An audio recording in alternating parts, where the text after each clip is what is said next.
30 కోట్ల మందికి పైగా కార్మికులు, రైతులు, కూలీలు, ప్రజలు నిర్వహిస్తున్నటువంటి సార్వత్రిక సమ్మెను జయప్రదం చేయాలని చెప్పి వామపక్షాలుగా మద్దతు తెలియజేస్తూ ఈరోజు ఇక్కడ నిరసన కార్యక్రమాన్ని నిర్వహిస్తున్నాం.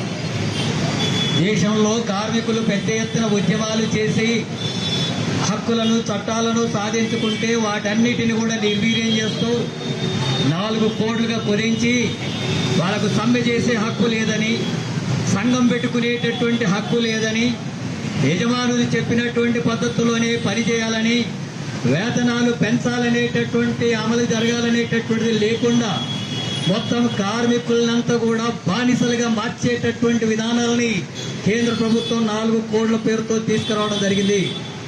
ఇది మొత్తం దేశవ్యాప్తంగా ఉండేటటువంటి కార్మికుల హక్కుల్ని కాలు రాసేటటువంటి విధానం, వాళ్ళను బానిసలుగా చేసేటటువంటి విధానం.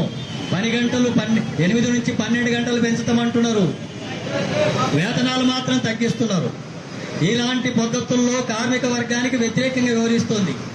అట్లాగే దేశవ్యాప్తంగా ఉండేటటువంటి రైతుల్ని కూలీలుగా, పేదలుగా మార్చేటటువంటి విధానాలు తీసుకొస్తుంది. నల్ల చట్టాలు తెచ్చింది. ఆ రకంగా ఉద్యమం ద్వారా వెనక్కి పోయిన తర్వాత కూడా వాటిని అమలు చేసే విధానాలు అనుసరిస్తుంది. వ్యవసాయ రంగంలోకి కార్పొరేటీకరణ చేస్తూ మొత్తం భూములు చిన్న రైతులంతా కూడా వాళ్ళకు దెబ్బతినేటటువంటి పరిస్థితి వస్తుంది. మద్దతు ధర ఇవ్వడం లేదు, కనీస సబ్సిడీలు ఇవ్వడం లేదు, ఎరువుల సబ్సిడీలు ఇవ్వడం లేదు. రైతుల ఆత్మహత్యలు దేశవ్యాప్తంగా పెరుగుతున్నాయి. వాటికి కావాల్సినటువంటి చర్యలు ఏమీ తీసుకోవడం లేదు.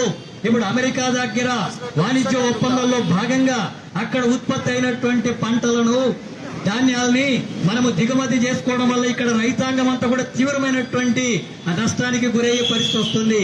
మన దగ్గర ఉండేటటువంటి వనరులను దోచుకోవడంతో పాటు అక్కడ ఉండే పంటలంతా కూడా ఇక్కడ వ్యాపారం చేసుకోవడానికి అనుకూలంగా మారితే దేశవ్యాప్తంగా ఇది వ్యవసాయక దేశం, వ్యవసాయం మీద ఆధారపడ్డటువంటి దేశం, వాళ్ళందరూ కూడా ఎడారిగా మారేటటువంటి పరిస్థితి వస్తుంది వాళ్ళ జీవితాలంతా కూడా.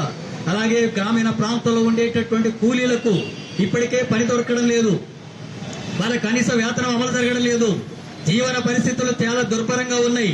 పెరిగిన ధరలకు వాళ్ళు బ్రతుకు తెరువే కష్టంగా మారింది. అలాంటి స్థితిలో ఉపాధి హామీ చట్టాన్ని నిర్వీర్యం చేస్తోంది. వాళ్ళ పని దినాలకు సంబంధించినవి పెంచినమని చెప్తున్నప్పటికీ కూడా నిధులు కోత పెట్టింది. 3 లక్షల కోట్ల రూపాయలు కావాలని వ్యవసాయ కూలీలు ఉపాధి పని కోసం అడుగుతుంటే 60,000, 70,000, 80,000 అని సంవత్సరానికి తగ్గించుకుంటూ వస్తున్నారు. అంటే ఉపాధి పని కల్పించేటటువంటి బాధ్యత నుంచి కేంద్రం తప్పుకోబోతుంది. ఆ రకంగా ఉపాధి హామీ చట్టం నిర్వీర్యం జరిగితే గ్రామీణ ప్రాంతాల్లో ఉండేటటువంటి కూలీలకు పని దొరకక తీవ్రమైనటువంటి వలసలతో పాటు ఆకలి చావులకు గురయ్యేటటువంటి పరిస్థితులు రాబోతున్నాయి. రైతులకు, కార్మికులకు, కూలీలకు వ్యతిరేకంగా, ప్రజా వ్యతిరేకంగా వ్యవహరిస్తున్నటువంటి విధానాలన్నీ వ్యతిరేకిస్తూ మొత్తం దేశవ్యాప్తంగా కార్మికులు, రైతులు, కూలీలు, ప్రజలు, ప్రజా సంఘాలు పెద్ద ఎత్తున ఈ రోజు సమ్మె నిర్వహిస్తూ ఉన్నాయి. ఇప్పటికైనా కేంద్ర ప్రభుత్వం తమ విధానాలను మార్చుకోవాల్సినటువంటి అవసరం ఉంది. లేబర్ కోడ్లను ఉపసంహరించుకోవాల్సినటువంటి అవసరం ఉంది. రైతులను ఆదుకోవడానికి కావాల్సినటువంటి చర్యలు తీసుకోవాలా. ఉపాధి హామీ చట్టాన్ని పటిష్టంగా అమలు జరగడానికి నిధులు పెంచడంతో పాటు 10 దినాలు 200 రోజులు పెంచాలా. రోజు వేతనం 800కు ఉండేటట్టుగా చర్యలు తీసుకోవాలా.